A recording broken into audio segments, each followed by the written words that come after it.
What's up, good people? I'm Just Major, and it's the weekend. So earlier in the week, we talked about Hooters and them possibly filing for bankruptcy, being 300 million in debt with roughly 300 stores remaining when they started out with just over 400 stores, pretty much, or locations or restaurants, whatever you want to call them, pretty much around the world.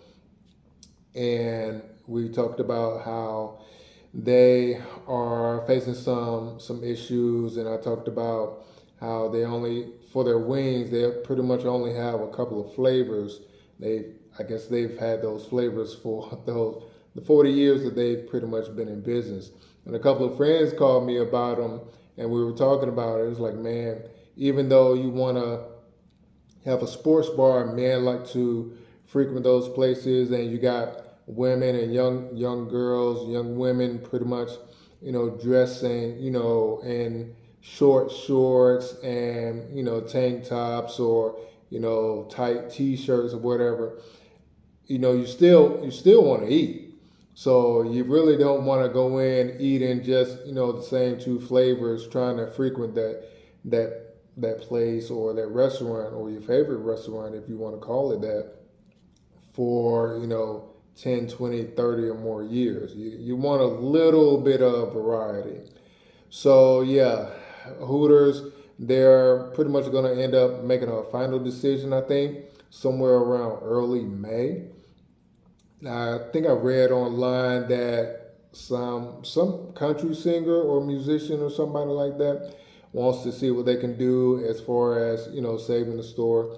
And I was looking at their Wikipedia page pretty much, and seeing that the original owners were pretty much out of the business after I think the first year. I think after the first year in '84, they ended up selling the business to a couple of venture capitalist companies, and it's been resold a number of times.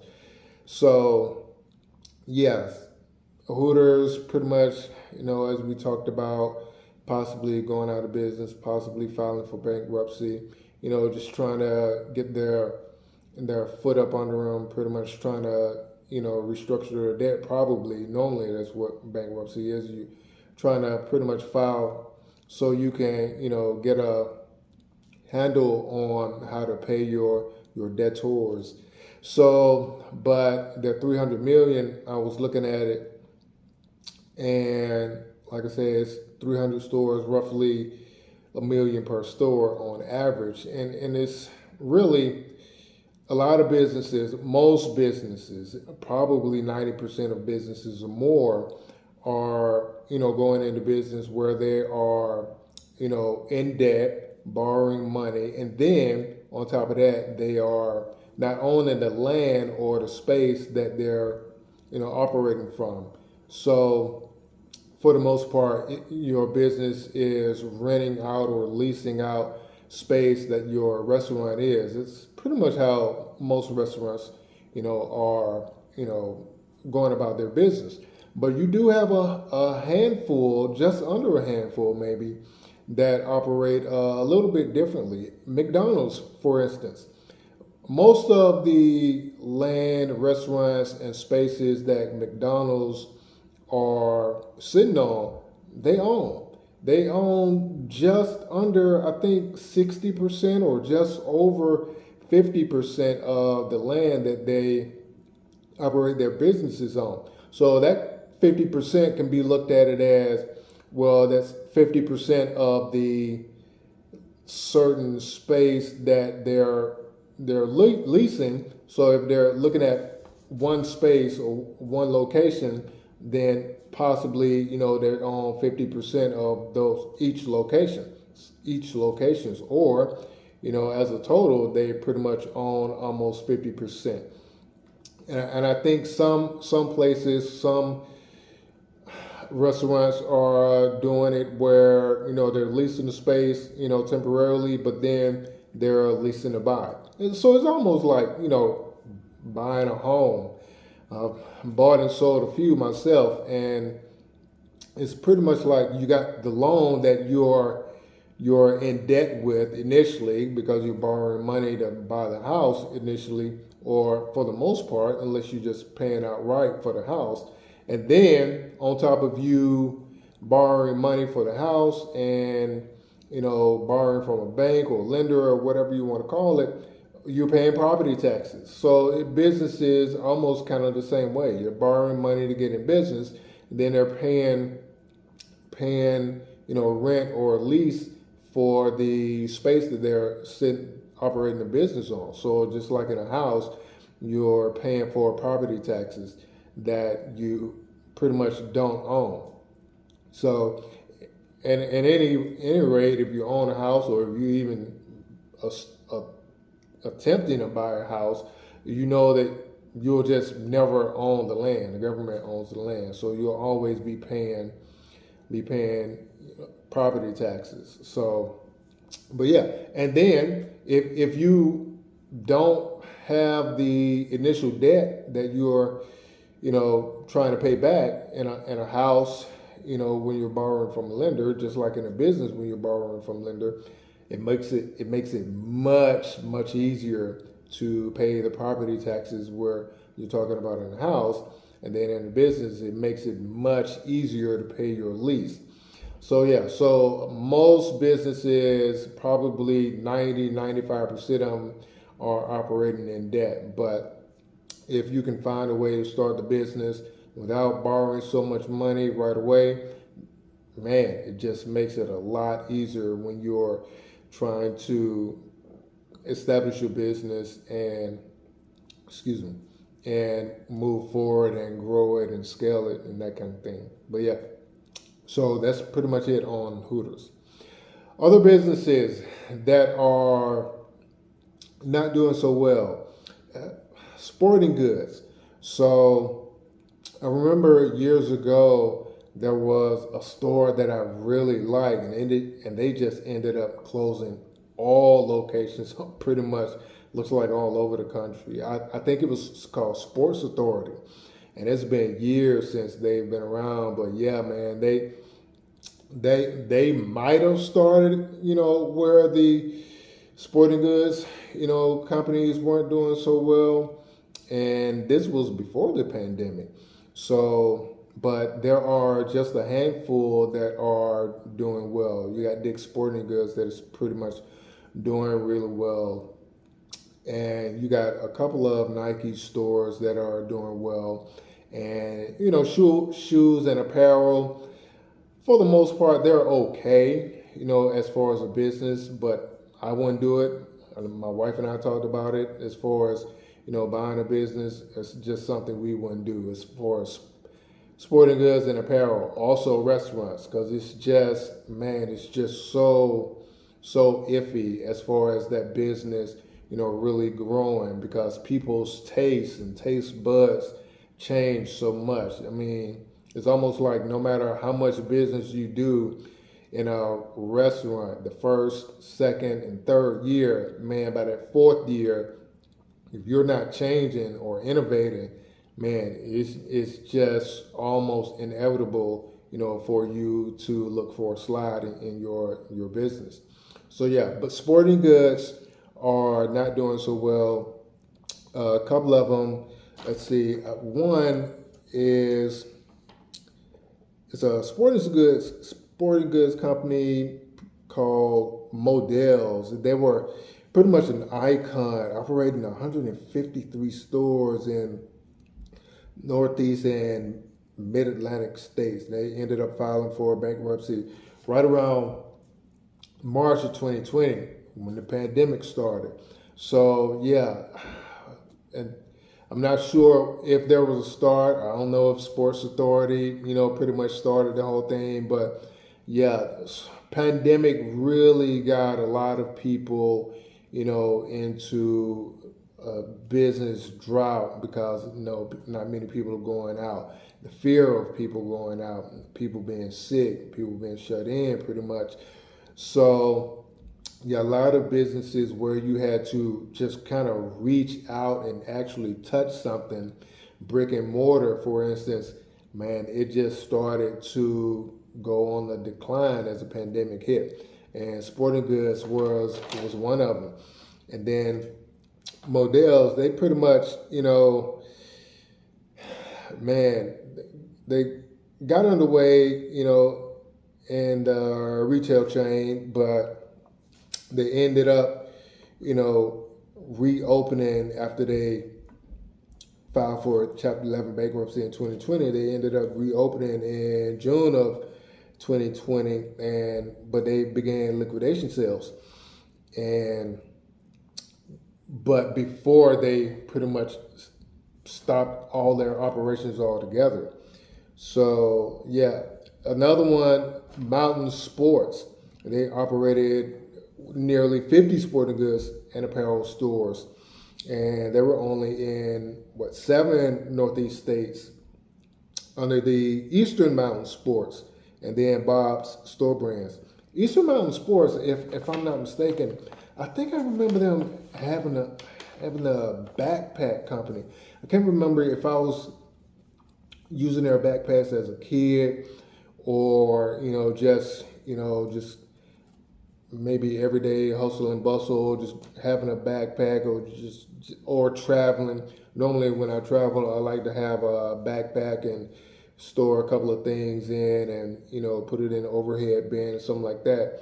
But I'll buy book bags every once in a while, once every couple of years. But I'm not sure what kids are buying, or if they're even using backpacks anymore when they're going to school. But yeah, Eastern Mountain Sports, it seems familiar. I could be getting it wrong, but it seems like I remember them, as far as having a lot of backpacks. And Bob's Store Brand, I'm not familiar with them, but they ended up, Eastern Mountain Sports, Bob's Store Brand, they were pretty much subsidiaries of Mountain Sports. Mountain Sports ended up filing for bankruptcy in June of 2024, so June last year. So it's almost been a year since they filed for bankruptcy. And they were trying to restructure their debt and reorganize their business after they ended up defaulting on a loan agreement. So yeah, going into business and not being able to pay for the business outright. Some people say that's a bad move. Some people say it's a bad move on the land or the space where you're operating your business from. But man, for the long haul, it just seems to make much more sense. I understand you can write it off as a business, but for the long haul, man, it just seems like it just makes more sense if you're just not in debt, or not in a huge amount of debt initially. So yeah, they ended up filing for bankruptcy after they defaulted on a loan agreement with PNC Bank. So, Eastern Mountain Sports, I think they ended up marketing themselves pretty much to the quote unquote adventurer looking for reliable and functional outerwear and gear at a value price. End quote. So yeah, that was pretty much from their CEO, David Barton. And Bob's Store Brand, which I'm not familiar with, they ended up, targeting moderate income customers with a selection of footwear, workwear, teamwear, and activewear. So yeah. So Mountain Sports, with 2 subsidiaries, Bob's and Eastern Mountain Sports. Was it Eastern Mountain Sports? Yeah, Bob's Store Brands and Eastern Mountain Sports ended up filing for bankruptcy in June of last year. But Mountain Sports, they ended up having somewhat of a savior from a UK-based company called Mountain Warehouse, and that was in September of last year. And they ended up purchasing assets, including long-established the brand name, website, and 7 profitable stores. So I guess those were the 7 states they're pretty much running their business. So maybe each state had just 1 store location. But this UK company ended up buying Mountain Sports and buying their subsidiaries, at least for Bob's, for the stores that were profitable. And they ended up buying it for $5 million, along with another 5 million for assets that they did not mention. But yeah, so and then on top of the common financial issues facing most retailers since the pandemic, and not even since the pandemic, just in general, because the financial issues is really the basis of it. If you can get one customer, you can get two. So the financial issues are really the bulk of the reason why a company is going out of business. You might get a few customers, might sell a few items, but through word of mouth and maybe some good marketing, you can scale that to a pretty nominal average size.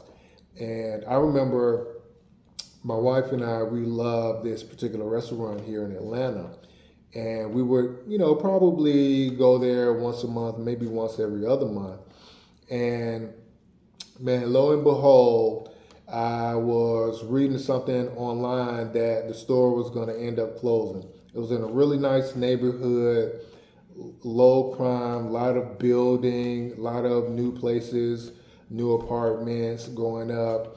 So lo and behold, they ended up saying that they were going out of business at that location because the owner of the land or the space that they were operating their venue from, operating their restaurant from, was going up on the rent. And I guess the price that the landlord was going up to, the restaurant owner decided that price was too high. And that restaurant, that breakfast spot ended up going out of business. It was one of my favorite. Probably as far as breakfast spots, that might have been my top two, and not number two. So yeah, it was a bad thing because a lot of people frequented that place. I mean, every weekend it was standing room only in there. So if you get a chance to go into business without debt or with very little debt, I highly suggest that you take advantage of it. So yeah, so one company that ended up pretty much spiraling out of control into bankruptcy because of financial issues was a company based out of Bonita Springs, Florida. Shout out to the Flo Rida. Where's he been lately? Anyway, but yeah, so company based out of Bonita Springs, Florida, a company called Surf 9. And they ended up filing for bankruptcy January this year, January 8th, if I'm not mistaken. Let's see, yeah, January 8th. So they claim to be, now get this company claimed, excuse me, this particular sporting goods company, Surf 9, they claim to be the third largest paddleboard retailer in the world, the entire world, not just the country, not just Florida, the entire world, the third largest, having financial issues. And they were filing for bankruptcy in order to reorganize their business as they were facing, water sports equipment maker, Body Glove, yeah, facing equipment maker, Body Glove in a lawsuit. And where Body Glove was planning to terminate Surf 9's license to distribute paddle boards and footwear over alleged unpaid royalties. Why wouldn't you pay your royalties to a company? Financial issues. Why might you have financial issues? Debt. Man, so yeah, it's tough when you're pretty much trying to start a business without any capital of your own or with a lot of debt. It's really tough. So there's Surf 9 listed up to $50 million in assets and liabilities, and man, they just couldn't couldn't make it work. In their recent filing, they were pretty much, and they were in their recent filing, they ended up listing $50 million in assets and liabilities. So, and they were launched in 2005 by CEO John Chancellor, and he obtained a license agreement with Sporting Goods brand Body Glove in the same year, and they ended up getting multiple patents for design and utility for sporting goods and footwear, according to the company's site. So it looks like everything was pretty much on the up and up in the beginning. I'm not sure where it, started to kind of cradle, so to speak. But yeah. And then in December 22, Surf 9 ended up recalling 13,000, just over 13,000. It was 13,300, body glove, tandem inflatable, stand-up paddle boards. And they ended up recalling all of those from Costco, because it looks like they were primarily, focused on Costco, or primarily selling in Costco, or primarily just doing business with Costco. But yeah, they ended up recalling just over 13,000 body glove, paddle boards.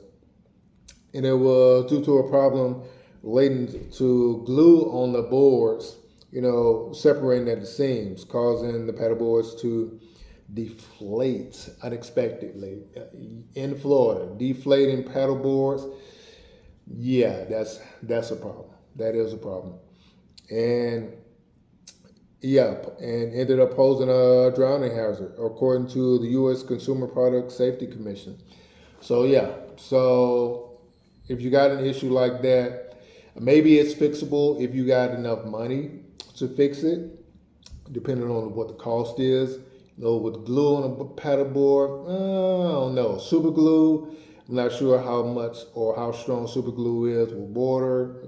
Gorilla glue, after water gets in there for a little while, I don't know. So, but yeah, as much as you can, if you're going to buy a business or start a business, start it with as little debt as possible. Get as much capital as you can as possible through work, through income, your significant other, a friend, a parent, a sibling. So if you can borrow money from them, it's a little bit better, much better probably, than borrowing money from a lender. The lenders, they're a little cutthroat. Some family members can be too, friends can too, but you could probably bring a friend along, as part owner, or working with you in order to pay them back. You can probably, square something away with a friend or family member, where with a lender, not so much. But that's it for the weekend, man. You guys have a good one. I'm gonna get out of here. I'm just major.